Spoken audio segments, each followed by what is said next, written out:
Hello friends, welcome to my YouTube channel. আৰু আজি আমি আহিছো এখন চাহ বাগানলৈ। তাত আপোনালোকক সকলোবোৰ দেখুৱাম আমাৰ অসমৰ চাহ বাগান কেনেকুৱা ধৰণৰ হয়, ইয়াত কেনেকুৱা ধৰণৰ পাত ওলায় বা কেনেকুৱা ধৰণৰ পাত আপোনাৰ ফেক্টৰীলৈ নিয়া হয়, চাহপাত বনোৱা হয়, সকলোবোৰ দেখুৱাম।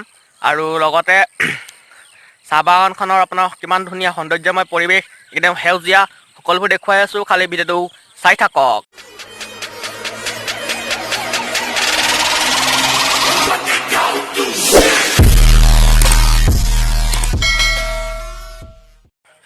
বন্ধুসকল, আপোনালোকে দেখিছে আমি বৰ্তমান এতিয়া চাহ বাগানৰ মাজত আছোঁ। বাগিচা ধুনীয়া চক, চাহ বাগিচা কিমান সেউজীয়া, পূৰা নতুনকৈ পাত ওলাইছে। আৰু উজনি অসম বুলিলে আপোনালোকে চাগে গম পাইছে, চাহ বাগান পূৰা বিখ্যাত উজনি অসমৰ ফালে। নামনি অসমৰ ফালেও দেখা যায় বাৰু, কিন্তু উজনি অসমৰ আপোনাৰ প্ৰভাৱটো বেছি চাহ বাগানৰ। আৰু এইফালে চক চাহ বাগান কিমান ধুনীয়া, পূৰা সেউজীয়া, পূৰা গ্ৰীণ। ইয়াত বৰ্তমান এতিয়া চাহ বাগানৰ পাত টুকি থকা নাই বাৰু, কিন্তু আপোনালোকক দেখুৱাই আছোঁ কেনেকুৱা ধৰণে টুকে বা কি কথা। আপোনালোকক অকণমান মই ক'বলৈ চেষ্টা কৰিম। যদি ভিডিঅ'টো ভাল পায় তেতিয়া লাইক কৰিব, কমেণ্ট কৰিব আৰু চেনেলটো ছাবস্ক্ৰাইব কৰিবলৈ নাপাহৰিব।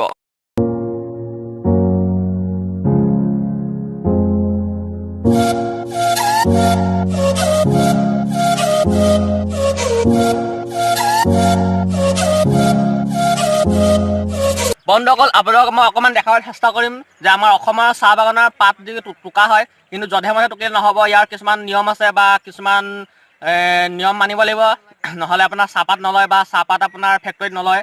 সেইবাবে মই আপোনাক অকণমান দেখাবলৈ চেষ্টা কৰিম যে আমাৰ অসমত চাহ বাগানৰ পাতটো কেনেকৈ টুকা হয়। এইটো চাওক, এটি কলি দুটি পাত, এটি কলি দুটি পাত, মানে এটা কলি থাকিব লাগিব আৰু দুখিলা পাত থাকিব লাগিব। এইটো মানে পূৰা ফাৰ্ষ্ট ক্লাছ পাত। মানে এইটো ফেক্টৰীত যদি দিয়ে আপোনাৰ মানে ৰেটো ভাল পাব, আৰু মানে আপোনাৰ চাহপাতৰ পৰা মানে চাহপাত যোনটো চাহ বনোৱা হয় তাৰ পৰা মানে পূৰা একদম উপযোগী মানে।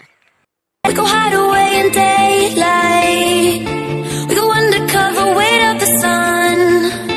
Got a secret side and play. বন্ধুসকল, আপোনালোক এই গজত মই উঠিম এতিয়া, আৰু গজত উঠি পেলাই মানে আপোনালোকক ওপৰৰ পৰা অকণমান মানে দেখাবলৈ চেষ্টা কৰিম কেনেকুৱা ধৰণৰ দেখুৱায় আমাৰ অসমৰ চাহ বাগান ওপৰৰ পৰা কেনেকুৱা দেখুৱায়।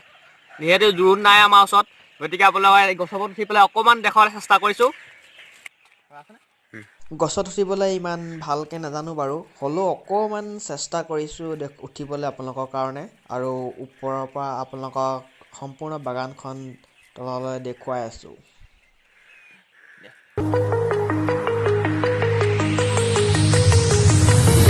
Do you remember how you held me then? Now you got me reaching out.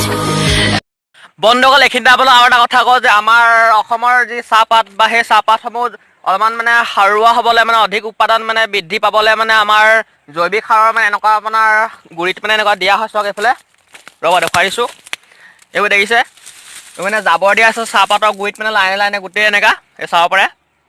এইখিনি মানে আপোনাৰ পচি পেলাই মানে সাৰ হয়, আৰু সাৰৰ ফলত মানে আপোনাৰ পাতটো মানে আপোনাৰ বেছি মানে বৃদ্ধি হয়, মানে পাতটো অলপ বেছি মানে ওলাই, উৎপাদনটো বৃদ্ধি পায় মানে। আৰু মানে আপোনাৰ ঘৰতে মানে জৈৱিক সাৰৰ নিচিনা ধৰক এইটো। আৰু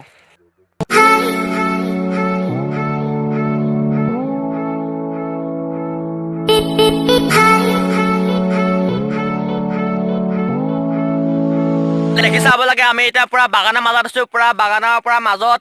গতিকে আপোনালোকে বাগানৰ মাজৰ পৰা এটা 360 ভিউ চাই লওক। Do you remember how you held me then? Now you got me reaching out. বন্ধুসকল, ভিডিঅ'টো আৰু বেছি দীঘল নকৰোঁ। যদি ভাল পালে লাইক কৰিব, কমেণ্ট কৰিব, চেনেলটো ছাবস্ক্ৰাইব কৰিবলৈ নাপাহৰিব। লগ পাম এটা নতুন ভিডিঅ' আকৌ। Till then, tata, bye bye. There's something inside, yeah, there's something inside.